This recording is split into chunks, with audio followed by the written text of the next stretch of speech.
Good morning, everyone, and welcome to our 4th grade assembly. We began learning about the American Revolution 2 weeks ago. This morning, we'll present a skit about our country's early beginnings. All right, everyone, where do we live? The United States of America. 50 great states, always were, always will be. 50 great states, always were. Hold everything. The United States were not always united. And they didn't start out as 50 states. Yes, 13 colonies, remember? Oh, yes, the 13 original colonies. What's a colony? A colony is a settlement ruled by a leader far away in another country. Who ruled the 13 original colonies? King Ferdinand and Queen Isabella. No. King George III of England. Much better. Who lived in the colonies? The colonists did the colony thing. They worked the farms from spring to spring. They worked the mills like anything, but they had to obey a faraway king. King George III, His Majesty, ruled the 13 original colonies until Revolution! Revolution! It begins with a disagreement, argument, conflict, usually with some authority. Authority. Yes, someone or something that enforces laws or rules.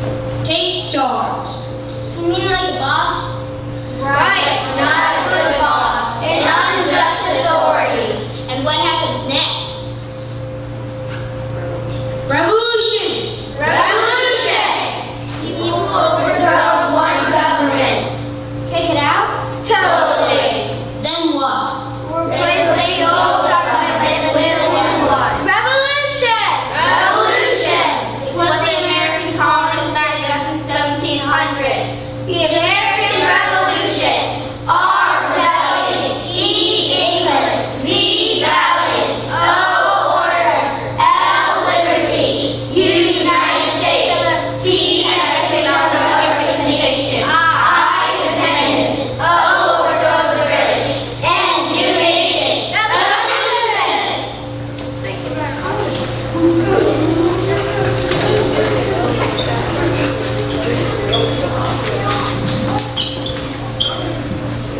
Why didn't the colonists like the old government? They didn't like being ruled by a monarch. A monarch butterfly? Butterflies can't rule people. Duh! Not that kind of monarch. The king or queen kind of monarch. Oh. In this case, King George III! what was so bad about King George III? Well, for one thing, he lived in England. Over 3,000 miles away from the colonies, and he was making laws and ruling the land. Fair laws? No, and the colonists protested. Listen here, King George, we have our own laws. And we do not want yours. Why should we have to pay for any care of? We're paying enough taxes already. The Stamp Act is unfair. Leave us alone. Stand up to old King George. Boycott French tea. If you think we accept your sugar act, then you can eat sugar. King, the British don't know what life is like here. Mr. King, how can someone on another colonist rule us without saying anything at all? We won't obey your laws and pay your taxes without representation in your government. We agree with Mercy Otis Warren and James Otis. No taxation without representation. Some British disagree. Why should we pay for the soldiers being sent to protect the colonies across the ocean? The colonies were set up for the good of England, not for the good of the colonists. Do not let all these colonies make whatever rules they want. English authority must be obeyed wherever the English flag flies. But what did the colonists want? Self-government! We want the right to make our own decisions. We are responsible enough to make the right choices. We will make our own fair, respectful, and reasonable laws. We want Democracy! Democracy, government by the people. Democracy! A government in which people elect their leaders. Democracy, freedom and justice to make our own laws. Democracy, it's what the people want. Democracy!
meaning firm in supporting a country or cause.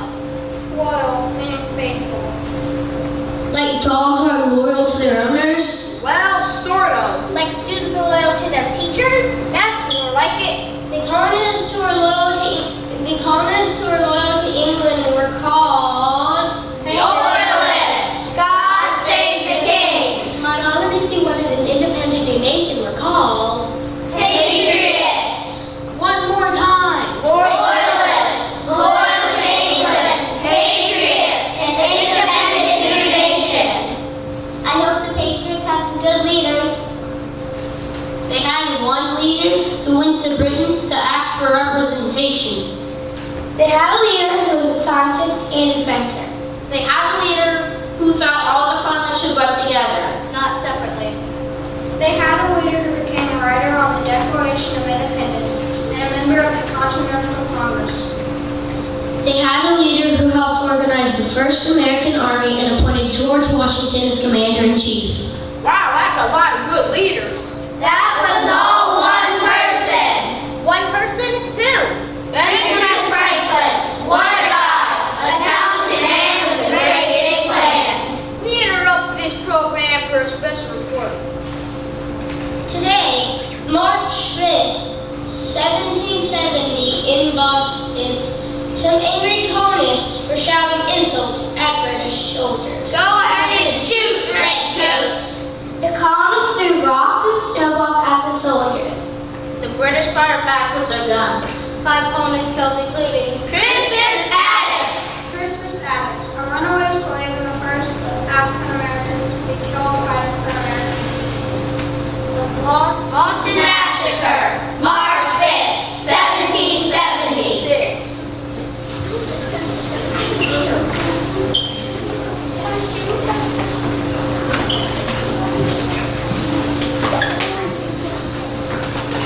Wow, it sounds like Boston was a real hotspot in the American Revolution. The scene of a very famous party. The Boston Tea Party! The year was 1773. Boston colonists announced the theme. We should not have to pay a tax on tea. Disguised as Indians on board the British ship, they found chests of tea that they could tip into the harbor, into the sea, cause We should not have to pay a tax on tea. deep into the water, the tea sunk down. The best tea party ever in Boston town. Listen, my students, and you shall hear. Listen to what? Of the midnight ride of Paul Revere. Who was Paul Revere? Yeah, he was a patriot who had a job as a secret agent and messenger. He had to find out the English battle plans. When did Paul ride at midnight? In 1775, just before the battle of Lexington, Massachusetts. On a clear moonlight night in April, He told his friend William Dawes, the Boston tanner, to watch out for lanterns and in charge of steeple. Wanted by land, to it by sea. He rode his horse Roan Beauty through the countryside shouting, The British are coming! The British are coming! oh, I know what happened next. Paul Revere learned Minutemen in Lexington. They came racing from the homes with muskets, bayonets, and hatchets. Shots were fired by each side. The Minutemen retreated. And the redcoats marched on to Concord. Where they expected to find the Patriots' weapons, but they had been moved. The British burned any weapons they did find, Causing the Minutemen to come down from where they had been waiting. The Minutemen met the British at the North Bridge.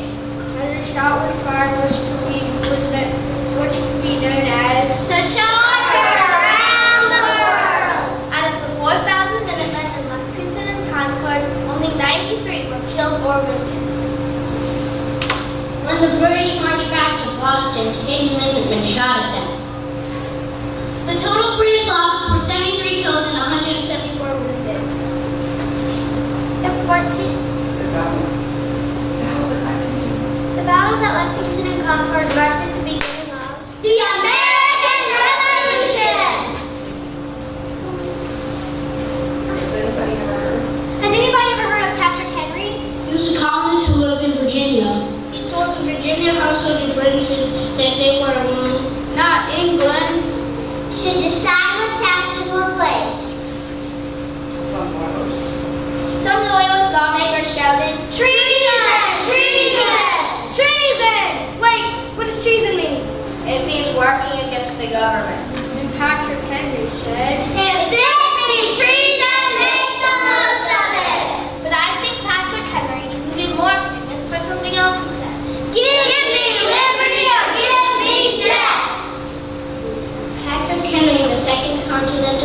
chose someone we've all heard of to lead the new Continental Army. George Washington! Born in 1732 in Westmoreland, Virginia. Took 14,500 disorganized soldiers to brigade an army that soon became the Crown Continental. George Washington, our first commander-in-chief.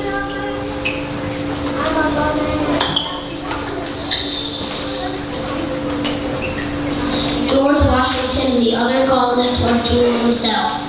They wanted Independence! It means being alone. George showed up.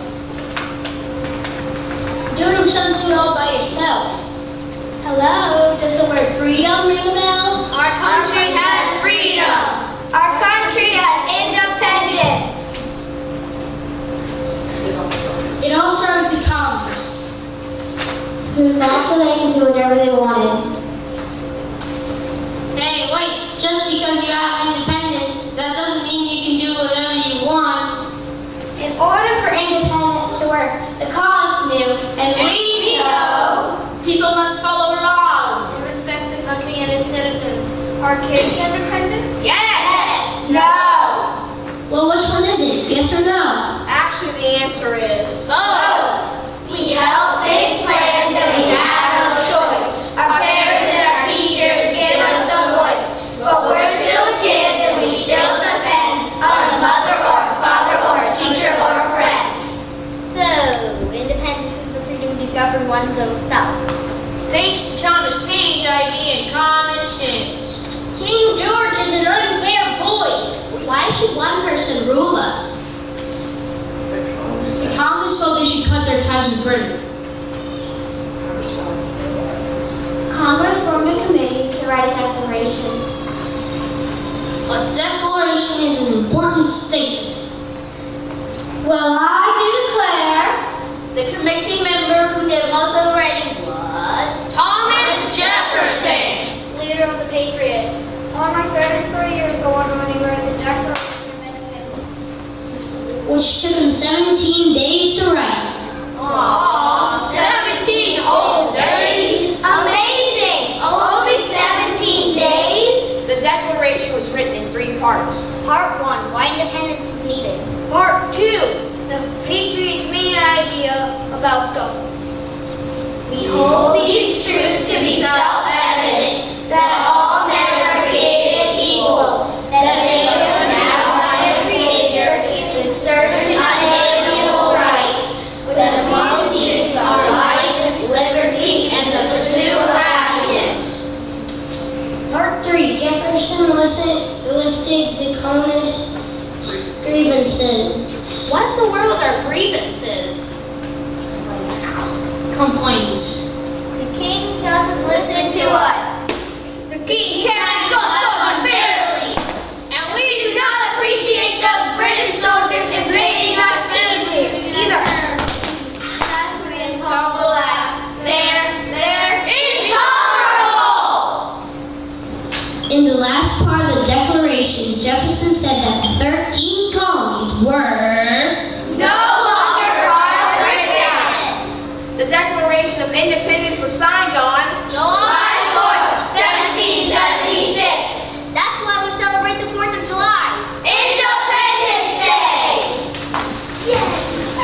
Achoo.